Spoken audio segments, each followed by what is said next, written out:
Hi everyone, good morning. Today is March 29, Sunday.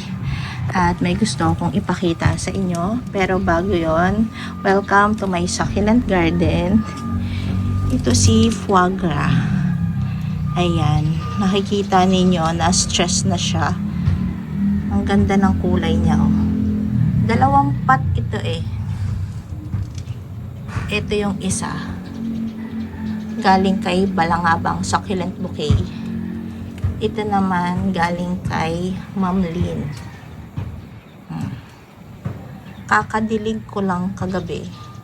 Kaya makikita niyo yung ibang mga succulents, may mga tubig-tubig sa kanilang mga rosette or dahon. At katabi nila si PD. Kasi madaming nagsasabi na magkamukha si foie gras or goose liver, ito, at saka si PD. Kaya pinagtabi ko sila. Ito si PD, oh. Ayan. Purple na purple siya. Medyo nagpipinkish yung tips. Ayan. Pero si foie gras, reddish. Tapos, ma-brown-brown yung kanyang outer na kulay. Yung PD ko. Ito yung mga nireset ko na mga PD, yung mga super leggy. So, nakaproduce ako ng 4 na pot sa kanila. Sa taas nila, ayan si Chloe, si Mule, tas palibot ay si Orange Lover, tsaka sino ba to? Si anong pangalan nito? Murasaki. Nakakalimutan ko na. Tapos si Orion, si Jinjuhi.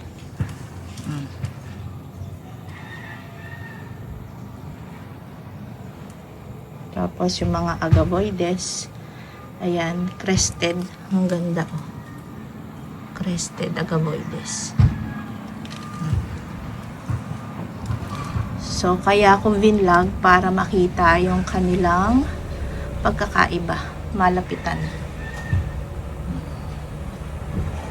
Si peach candy, oh. Meron pang buhok. Malamang sa akin to. Ang haba eh. Tapos ang ganda na ni Chloe. Ito yung prinopa ko. Ang grabe oh. Ang kulay niya.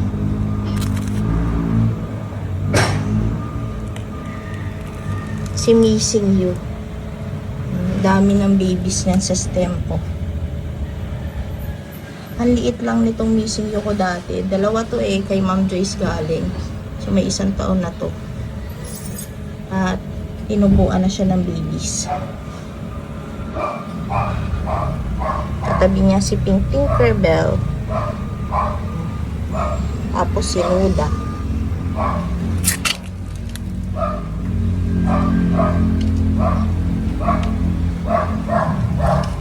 Tapos, yung aking, ito yung malaking, nireset ko na Victor Kane / Ghosty.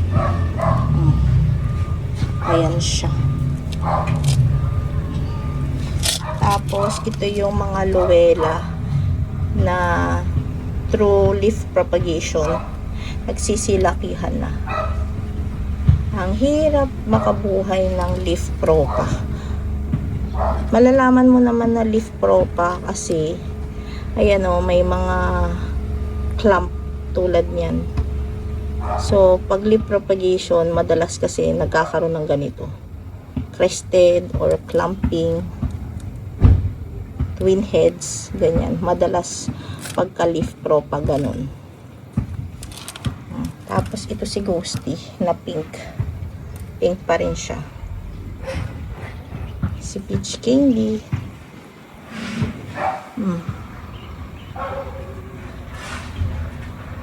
Ang ganda-ganda.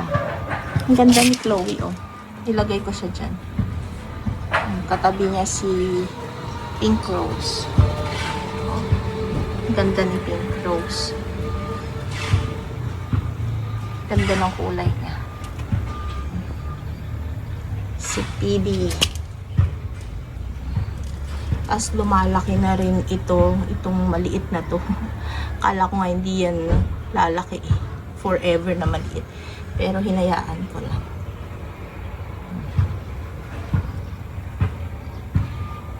Diba ang laki ng kanilang pagkakahawig?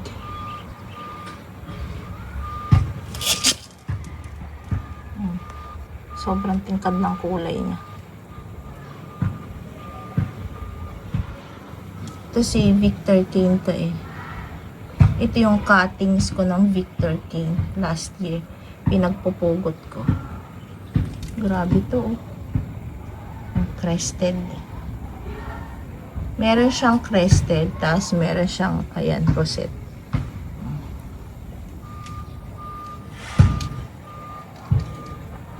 Ayan yung aking mga agavoides. Ang ganda nito. Si rainbow cactus. Wait, may papakita ko dun sa kabilang side. Dito naman tayo sa side na to. So, medyo kumulimlim.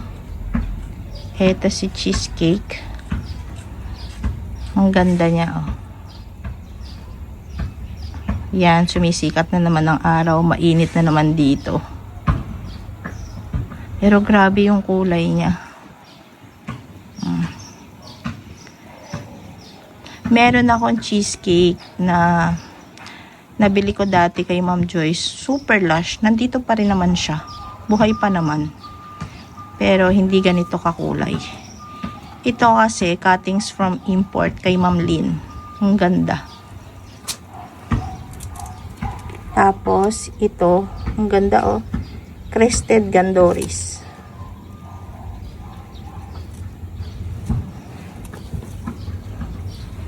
Ayan oh. Sobrang ganda. Ang bigat. Ba't ang bigat mo? Tapos ito, crested agavoides. Ang ganda din.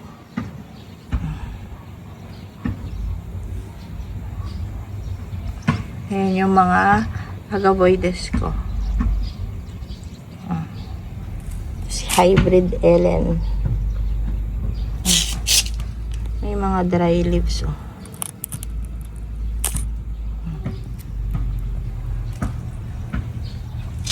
Ito naman si Lucien. Cuttings din ito from import.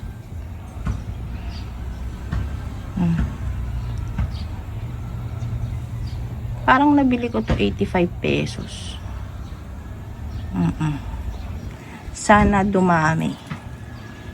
Meron nga ako dun nakita na ano na siya, lush na siya for 250. Nagdadalawang isip ako kasi meron na nga akong ganito. Sana maging lush din ito. Para hindi ko naisipin yung tig 250. Tapos yung aking tornado, ayan oh. Parang nagbo-bloom siya oh. Ganda. Pag pinagtabi mo si cheesecake, ito, at saka ito. Ayan o. Ito reddish. Ito ma-orange. Tsaka ito, may pagka-round. Ito naman may pagka-pointy. Ayan. Ang ganda talaga ni cheesecake oh. Super. Nananaba na tong aloe na to. Ang gaganda din ng mga white na aloes. O yung green, white. Ayan o, nakikipagsabayan sila. Kaso tumutubo na naman yung mga weeds. Si Tito Vance nagpipink-pink o. Ang ganda. Ayan, sumikat na naman ang araw dito. Ayan. Tapos yung aking missing you, ayan o. Yan siya. Hindi ko mapakita ng ayos eh. Paano ba? Ayan. Aking missing you. Kita ba? Ayan yung aking missing you. Tapos, eto siya. Ang dami na rin niyang nakalagay dyan. Tinubuan na rin siya ng babies. Tapos si Super Bomb. Ayan o. Bagong dilig pa kasi ko kagabi. Tapos ito, bagong dilig pa ako kagabi o. Basa pa sila. Matibay yan. Kahit hindi ko na yan tanggalan ng water dyan. Kayang-kaya niya kahit mataas ang sikat ng araw. Tapos itong aking mga leaf propa ng Lovely Rose. Nagsisilakihan na talaga. Ito pa, si Laura. Pinagtabi ko sila. Si White One tsaka si Laura.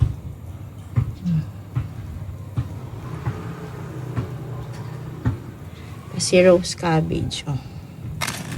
Ayan. Ayan, oh, may tubig pa si Rose Cabbage. Oh. Hindi ko na rin tinatanggal. Ganyan lang siya.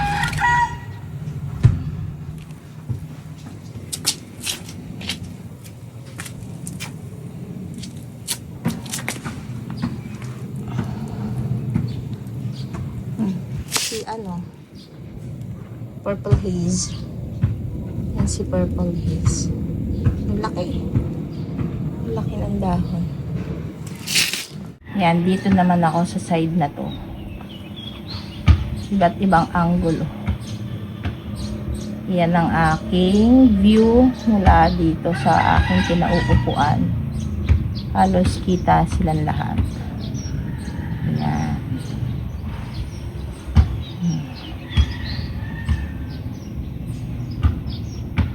Nakakatuwa. Hindi ko pa nga talaga natututukan to ng full attention. Maayos. Pero I know maayos ko to within this year. Kapit lang.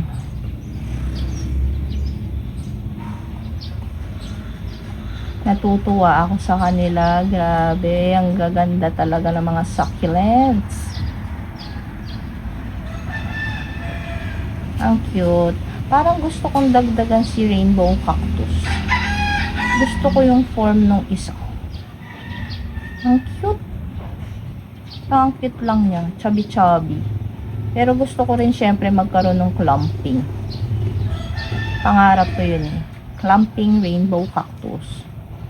Siya yung pinaka-favorite kong cactus of all time. Yes. Kasi unang-una, hindi siya masakit hawakan. Pangalawa, nagpipink-pink siya. Cutie. Ang ganda, no? Ang ganda ni Pink Rose.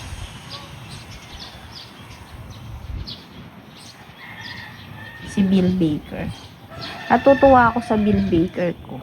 Although, nagda-dry yung leaves niya. Kasi, wait, lalapitan ko. Tignan niyo, oh. May siya, baby. Ayun. Karoon na siya ng baby sa stem. Nakakatuwa. Grabe to, oh. May water pa. At painit na ng painit dito. Nasusunog na ako. So, yun lang muna for today's video. Thank you for watching.